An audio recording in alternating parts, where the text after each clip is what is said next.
This is the Rock Furnace Trail. It's part of a 3-trail system in Apollo, PA, along with the Keeski Riverfront Trail and the Roaring Run Trail.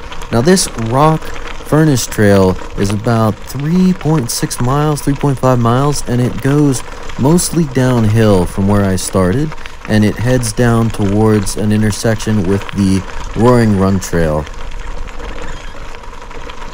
Now you'll notice right out of the gate here is that there's a lot of leaves on the ground, more than usual for the beginning of September, and the road is actually pretty gravelly. And I'm on a hybrid bike, and that's fine, but it's pretty fast downhill, and the brakes on my bike aren't the best, specifically the back brake. The front brake's better, but slamming the front brake going down a hill is not ideal, right? You'll do a handlebar flip. Now you're going to notice the uphill action here. You can barely see above the hill peak. This is when I kind of knew that the trail was going to get tough from here.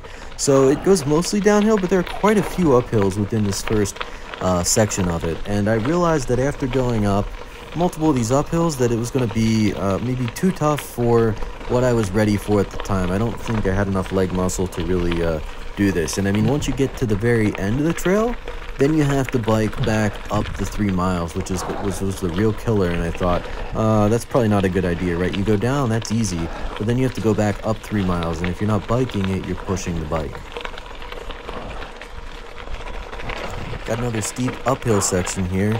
And you're going to notice on the left as we go throughout this, that there's like this huge drop off or like a ravine. So like if you run it down into there on your bike, you're going to really feel that, or you're going to hit into something. It's not going to be a great time. It's a little more nicer here, but you'll notice in some spots it's very deep on that left side, that fall off. So really not something you want to get close to.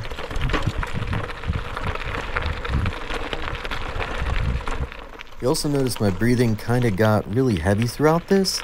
It's because I didn't really have the amount of cardio that it took for all these hills. So there is a challenge there, and I'm excited to come back and try it again another time.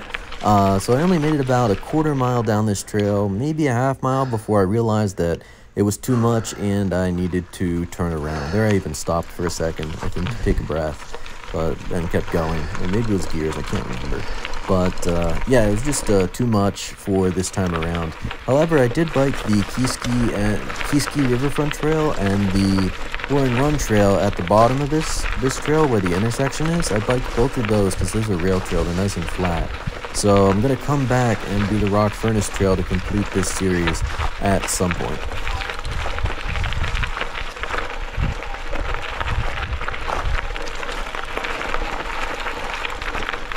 Now at this point you can really hear the brakes starting to squeak, and it's becoming more downhill, and I'm slowing down because I'm realizing like, hey, this is really downhill from here. And here I sped up a bit, but with the amount of leaves on the ground and loose gravel, I really wasn't comfortable zipping down there, so I tried to keep it nice and slow, but then that really took a toll on my brakes. So it was a tough call, but I think turning around was the right decision on this day, especially because I was by myself.